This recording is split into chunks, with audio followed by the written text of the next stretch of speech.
It has come to our attention that more than 500 million Kenya shillings was given by State House on the night of 26th June to kill the revolution. Do you remember this? But I feel that I owe the country an explanation if they don't see me in the streets tomorrow. So I will not be joining in the streets tomorrow. I feel that we need to give dialogue a chance. The same way that they've felt our presence, they've seen what we can do. I feel that this card we want to use tomorrow, where I've seen people saying we should march on State House. I feel that it will be very unwise to use this card at this particular point. Okay, for context, this is the 26th of June, a day after 25th June, when the people actually occupied the parliament. Caliph Kairo went on his social media account, that is TikTok, and told people not to show up for Thursday, because this is Wednesday, not to show up for Thursday, because Thursday was planned to be the day that people were actually supposed to occupy the State House. Months later, he's on an interview on Kiss 100, and this is the question. You know, today I slept at 3 a.m. editing a YouTube video. For heaven's sake, if kama ningekuwa nimelipwa, I swear sasa ningekuwa Monaco with a red Ferrari and like 2 Italian buddies. Nimalize ile, because you know we've seen bad things. Yeah, we've seen. I feel like even as Kenyans, sisi tukongi sawa, because how do we expect someone who goes on social media and tells people to abort the revolution? How do we expect that person to also come here and say, yes, I got paid? You know, so I feel like some questions that we ask people, we're just trying to be dumb. Okay, so this is Cyprian Nyakundi on 27th of June, which was the day that people were supposed to actually go and occupy the State House. He said, I'm Kenny, wamenunua Hanifa and Kairo. Mind you, Caliph Kairo insists so much that he was not paid. But in this video, we have a lot of evidence that a lot of money was used to make sure that Occupy State House didn't actually happen. I hear some were paid as low as 20,000 to tweet how going to State House is a bad idea. Yes. You know, the problem is that before the money reaches social media influencers, it passes through around 7 hands and only 10% reach the ground. So we are told Hanifa was paid something like 150k. But do not take my word for it. The night of 26th June, okay? So apparently State House released over 500 million shillings, okay? But people were getting paid as little as 10,000, 5,000 shillings to tweet, don't go to State House, it's not parliament. Oh, you're better used to your family alive than dead. Oh, occupying State House doesn't sit right with me. 500 million shillings was released. Over 450 imekakuliwa na brokers, you to degenerate NIS rats who are popular online who are getting paid 5,000 to delay the revolution.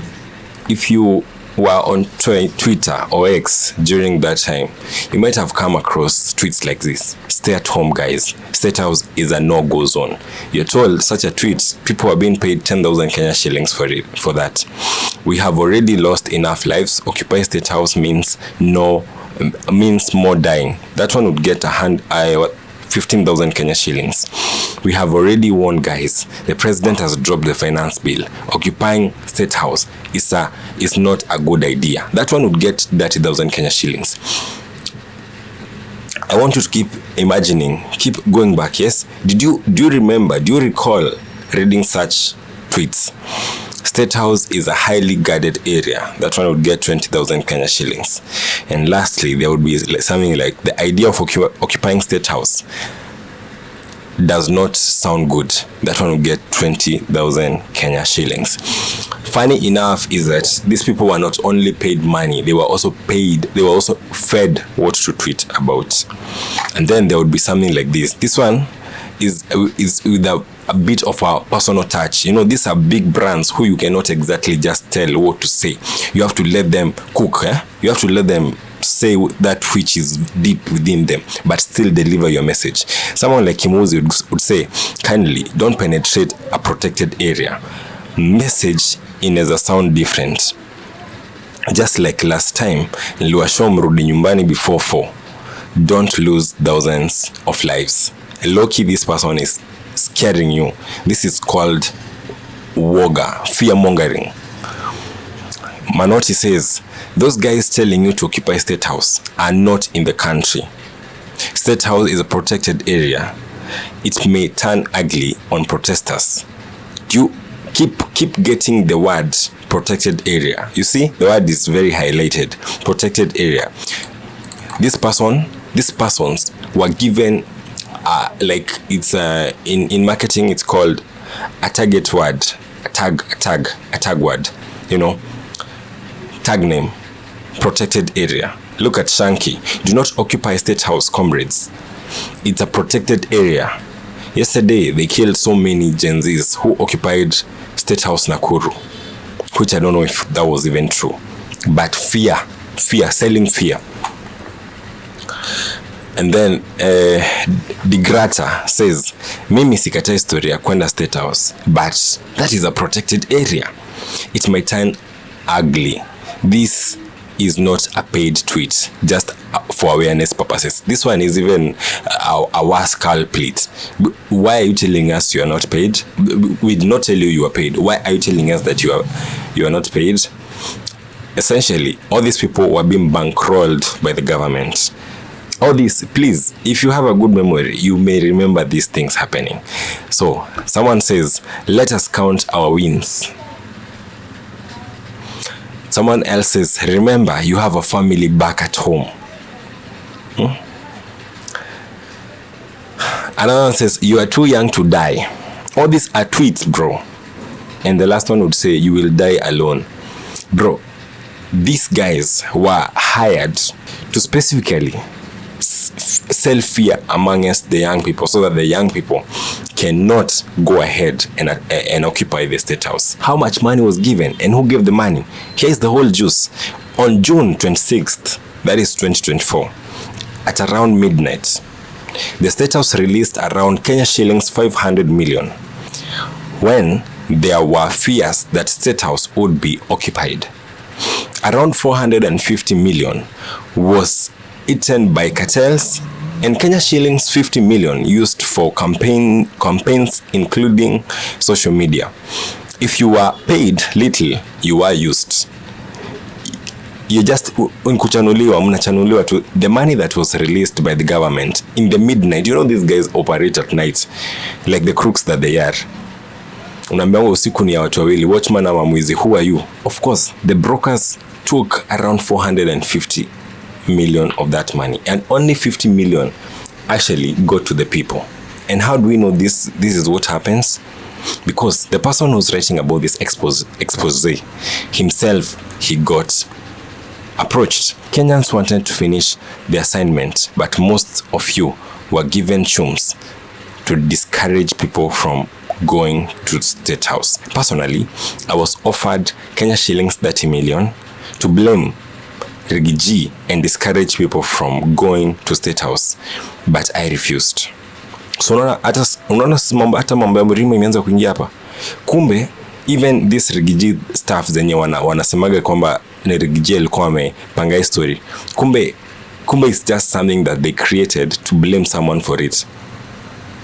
The same night I posted that Hanifa and Kairo wamenunuliwa.